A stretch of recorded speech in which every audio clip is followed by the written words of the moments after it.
les priorités qui attendent le nouveau gouvernement, tout en insistant sur le code d'éthique et de déontologie signé par chaque ministre. Nous l'écoutons. Le Premier ministre, chef du gouvernement, messieurs les ministres d'État, mesdames et messieurs les ministres, je me réjouis tout naturellement de vous retrouver au grand complet ce matin. Je pense que vous aussi, vous êtes heureux d'être ici dans cette salle du Conseil des ministres. Je voudrais, pour commencer, adresser mes vives félicitations au Premier ministre, garde des Sceaux, ministre de la Justice, Maître Jeannot Ahoussou-Kouadio, que j'ai nommé pour diriger ce nouveau gouvernement.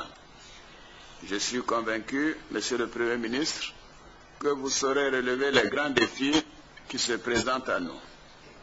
Je voudrais également souhaiter la bienvenue aux nouveaux ministres et demander à tous les ministres du précédent gouvernement de faciliter leur intégration rapide au sein de l'équipe gouvernementale. J'ai bien évidemment une pensée affectueuse pour mon jeune frère, l'ancien chef de gouvernement, Guillaume Kibafori-Soro, qui vient d'être brillamment élu à la tête de l'Assemblée nationale. Je lui adresse, en votre nom à tous, mes sincères félicitations. Et je souhaite que dans sa nouvelle fonction, il contribue à l'approfondissement de la démocratie dans notre pays.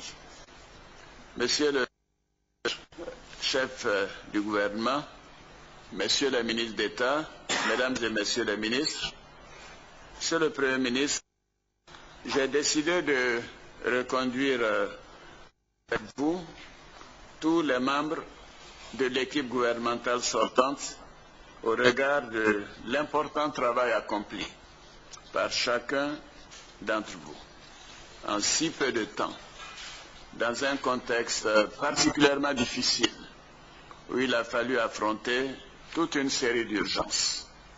Je vous félicite. Je souhaite donc que vous puissiez continuer ce travail afin de faire aboutir les différents chantiers que vous avez entamés.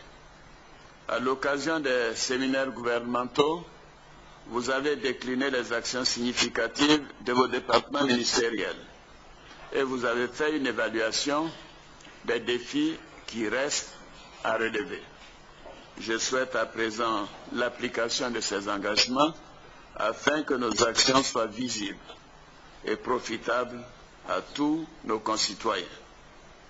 Monsieur le Premier ministre, vous avez défini les priorités auxquelles le gouvernement est confronté. Elles sont conformes aux attentes de nos compatriotes qui sont grandes.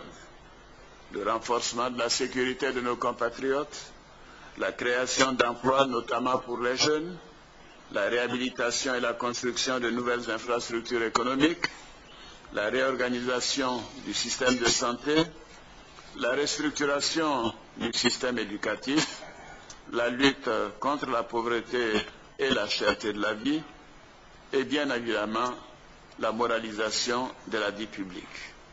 Tels sont les grands chantiers qui retiendront l'attention du gouvernement. Dans cette perspective, le démarrage effectif de tous les grands projets et le respect de nos échéances sont une priorité. J'accorderai donc une attention particulière à la célérité dans l'exécution des projets et je dois dire aux membres du gouvernement que vous serez jugés au respect de ce calendrier.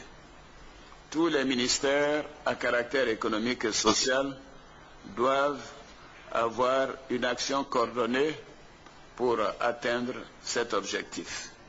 J'invite donc Monsieur le Premier ministre et les membres du gouvernement à la cohésion, à une bonne coordination et surtout à la mise en œuvre diligente de l'action gouvernementale. Monsieur le Premier ministre, chef du gouvernement, Messieurs les ministres d'État, Mesdames et Messieurs les ministres, l'année 2012 sera une année charnière pour le décollage de l'économie ivoirienne et la réussite du programme présidentiel.